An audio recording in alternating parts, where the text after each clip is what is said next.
Bharat Empire is really a magical country.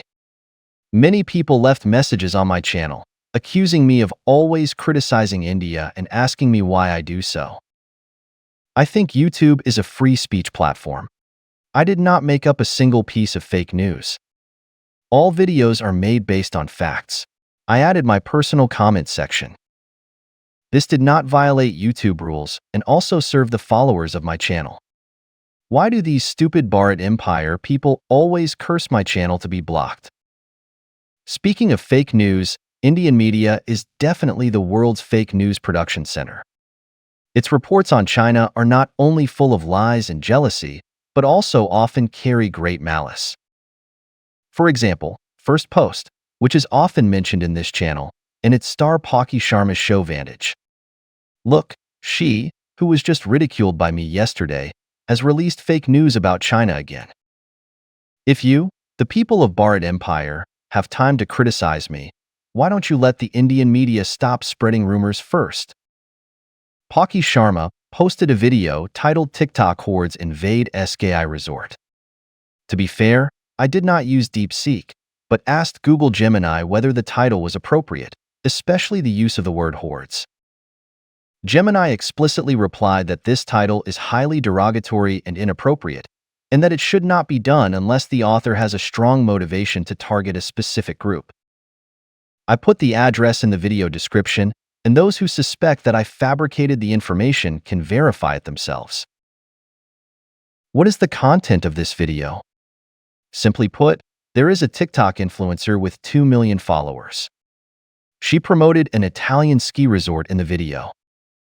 A large number of travel companies found business opportunities and organized cheap bus tours, which caused serious traffic congestion in the area. Many tourists barbecued on the mountain and did not take away the garbage when they left. The unexpected number of tourists caused local residents to complain that their living order was affected. However, the TikTok blogger refused to apologize and called on fans to move to another town. The local government was forced to organize military and police to maintain order and refused to allow excess tourists to enter. The video then added fuel to the fire, saying that popular tourist attractions such as Japan and Austria also strengthened control measures to prevent too many tourists from overloading local tourist facilities. This is a typical grafting technique, because the second half of the content has nothing to do with the congestion of the Italian town, and has nothing to do with TikTok and the influencer involved. But such a grafting will make people think that the excessive number of tourists in tourist hotspots around the world is caused by TikTok. Then I will briefly comment on the video and ask the people of the Bharat Empire some questions. 1. Is it illegal or against public morality for a TikTok blogger to call on fans to go to a tourist attraction?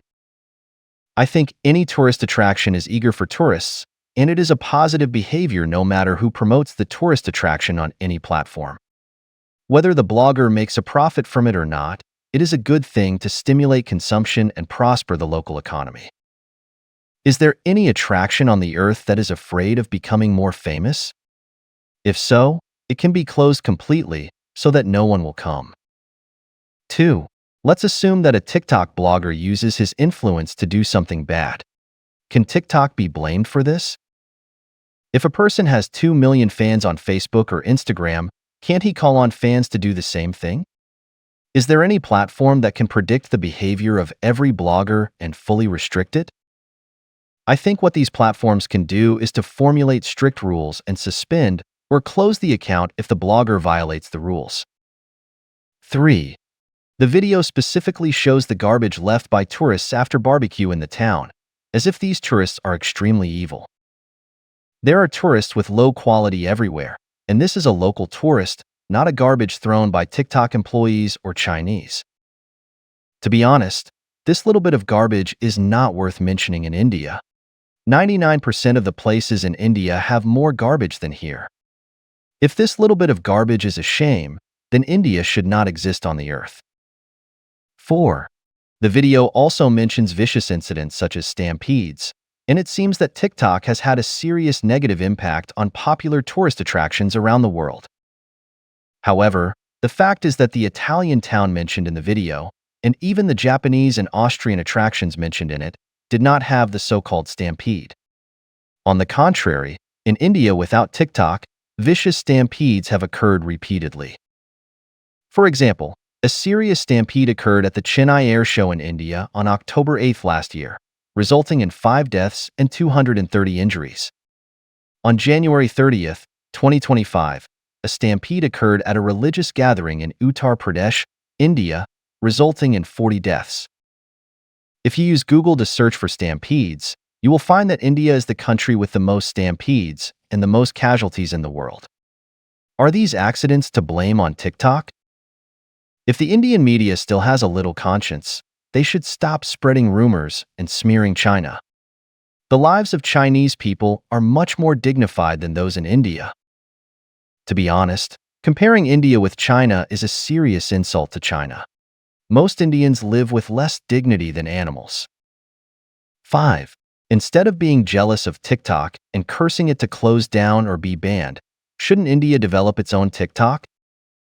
When your big talk was ridiculed by the whole world, you did not choose to catch up with the technologically advanced countries by improving yourself, but chose jealousy, lies, and malice. Isn't it right for my channel to criticize these dark human nature and shameless behaviors? I don't know when the Indian media started to be keen on comparing with China. However, whether in economy, technology, military, or other fields, India has completely lost. However, the Indian government and media do not reflect on the mistakes of their own policy lines and catch up with China, but hope to join the United States and Western countries to isolate and block China and let China collapse. Is this the way of thinking of a normal country? Isn't such a country a cancer of humanity? Shouldn't it be criticized? Moreover, I have said many times that you are too poor and too weak. Western countries only regard India as a watchdog and don't respect you at all. Why don't you have any self-awareness? Finally, I want to say something to the people of the Bharat Empire who have given negative reviews on my channel, attacked me in messages, and cursed my channel to close down. If your eyes are not on your buttocks, if you still have a little independent thinking in your head, I hope you will watch more videos about India and China by bloggers from other countries, and you can watch more videos of Indian bloggers traveling, living, and working in China. Of course, if you have the opportunity, you can travel abroad and see what other countries in the world are like. You will find that even in Southeast Asia, there are clean cities and villages, and people live a decent life. But India is really a hell on earth. I don't understand what you are defending. Defending a living environment like a shithole, defending a life that has less dignity than animals?